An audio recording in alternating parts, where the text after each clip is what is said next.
বিসমিল্লাহির রহমানির রহিম। আজকে আপনাদের সাথে যে বিষয়টা নিয়ে আলোচনা করব, আল্লাহ যদি রহমত করেন, সেটা হলো প্রেসিডেন্ট পদত্যাগ করেছেন। এটা বিরাট বিষয়। একটা দেশের প্রেসিডেন্ট কখন পদত্যাগ করে এটা সাধারণভাবে আঁচ করা যায়। কোনো একটা ক্রাইসিস মোমেন্টেই ওনারা পদত্যাগ করতে হয়। আজকে আপনি যদি বলেন যে প্রেসিডেন্ট পদত্যাগ করেছেন, এই খবরটা কি বাংলাদেশের মানুষের জন্য কোনো অর্থ বহন করে কি না, এই প্রশ্ন যদি আমি আপনাকে করি, আপনার কি উত্তর হবে? হ্যাঁ, আপনি বলবেন নিশ্চয়ই একটা প্রেসিডেন্ট পদত্যাগ করেছেন, এটা তো আমাদের জন্য অনেকই চিন্তার বিষয়। আসলে এটা মূলত কোনো কিছুই না। কেন জানেন?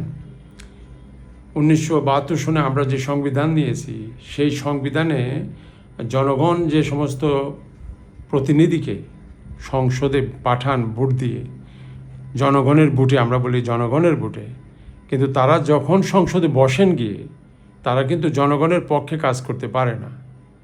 তারা কাজ করেন পার্টির হুকুমের উপরে।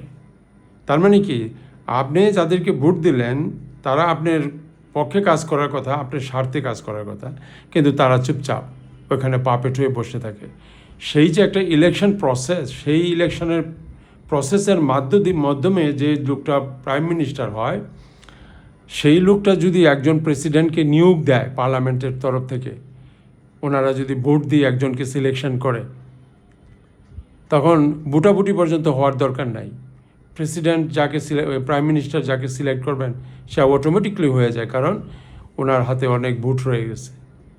এই যে একটা পার্টি যখন ক্ষমতা দখল করে রাষ্ট্রের, তখন প্রধানমন্ত্রীও দেশে ওই পার্টির, উনি পার্টির চেয়ারম্যান, উনি সংসদে প্রত্যেকটা সংসদ সদস্য যারা ওনার পার্টির, ওনার দখলে, ওনার হাতের মুঠোয়। আর প্রেসিডেন্ট ওনার দ্বারা নির্বাচিত এবং অ্যাপয়েন্টেড। এই যে কাজগুলো হয়, এটা কি কোনো সাংবিধানিকতা হলো? এটা কোনো রুলস হলো? রুলস হতে পারে? আপনি যখন জনগণকে এই দেশের মালিকানা থেকে সরিয়ে দিলেন একটা ধারা তৈরি করে, তখন কি এই দেশের জনগণের স্বার্থে আপনি আর কাজ করতেছেন বা করতে পারতেছেন? 2024 যে ইলেকশনটা হলো, সেই ইলেকশনের পরে ওনাকে যে প্রেসিডেন্ট বানানো হলো, আগে 2023-এ ওনাকে যে প্রেসিডেন্ট বানানো হলো, সেটা কি কোনো যুক্তিসঙ্গত ছিল? আরও অনেক ভালো ক্যান্ডিডেট ছিল না? তা উনি মর্জি মতো একজনকে বসিয়ে দিবেন, এটা কি হয়? এটা যে কোনো একটা প্রসেসের মধ্যে দিয়ে প্রেসিডেন্টকে পদে বসাতে হবে না? আমরা যদি এরকম এরোগ্যান্ট হই, আমরা যদি আমাদের দেশকে নিজের সম্পত্তি মনে করে এটাকে ব্যবহার করি, আর আমাদের দেশ যদি পরাধীন হয়ে গেল আপনার শাসনের পরে, তখন এটার জবাবদিহিতা কার কাছে দিবেন? কে দিবেন? জনগণ কার কাছে যাবে? আজকে জনগণ যদি প্রশ্ন করে যে আপনি তো দেশ ছেড়ে চলে গেলেন, আরেকজন এসে রাষ্ট্র ক্ষমতায় বসেছে, আপনি 17 বছরে আমাদের দেশটা আমাদের জনগণের হাতে ফেরত দেন নাই কেন? কেন আপনি আর্টিকেল 70 চেঞ্জ করেন নাই? কেন আপনি আর্টিকেল 8 এই সামান্যতম সংস্কার করে এটা জনগণের পক্ষে করেন নাই, জনগণের জন্য করেন নাই? এরকম আরও ছোট ছোট অনেক কাজ আছে যেগুলো আপনারা করতে পারতেন। আপনারা কেন জনগণের জন্য ইলেকশন করেন, সহজ করেন নাই? কেন আপনারা ডিফিকাল্ট করতেছেন? কারণ আপনারা কি চিরস্থায়ী? আপনারা একা ক্ষমতায় থাকবেন? আপনি প্রাইম মিনিস্টার, আপনার বিরুদ্ধে অনাস্থা প্রস্তাব আনা যাবে না, কারণ আপনি একটা জুট বেঁধে দেশটা দখল করে নেন। জনগণকে আপনি বলেন জনগণকে ভোট দিতে, অথচ আপনি ভোটটা না নিয়েই আপনি ডিক্লেয়ার করে দেন আপনি এই দেশের মেম্বার অফ পার্লামেন্ট হয়ে গেছেন, আপনার মেজরিটি আছে, আপনি প্রাইম মিনিস্টার হয়ে গেলেন। এগুলো কি কোনো যুক্তিসঙ্গত কাজ কারবার হলো?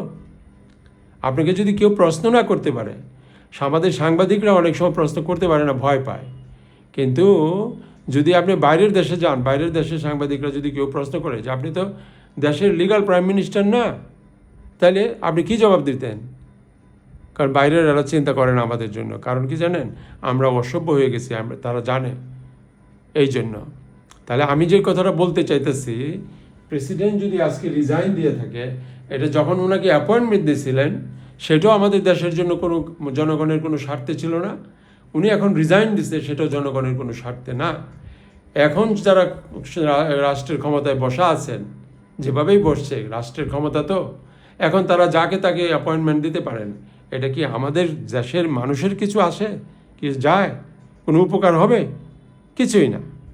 এই যে বেইমানি আমরা করতেছি গত 54 বছর ধরে, এর একটা সাজা হবে না? এর একটা পানিশমেন্ট আছে না? অবশ্যই আছে, এবং সেই পানিশমেন্টটাই আপনাদের সামনে আসতেছে। আপনারা গত 54 বছরে প্রতি পদে পদে যে ভুলগুণা করছেন, এই ভুলগুণার বিচার জনগণ করতে না পারলেও ঐশ্বরিকভাবে এর বিচার হবে। আর জনগণ সুযোগ পাইলে জনগণ তো করবেনই, সেটা মনে রাখেন। Thank you so much for listening to me.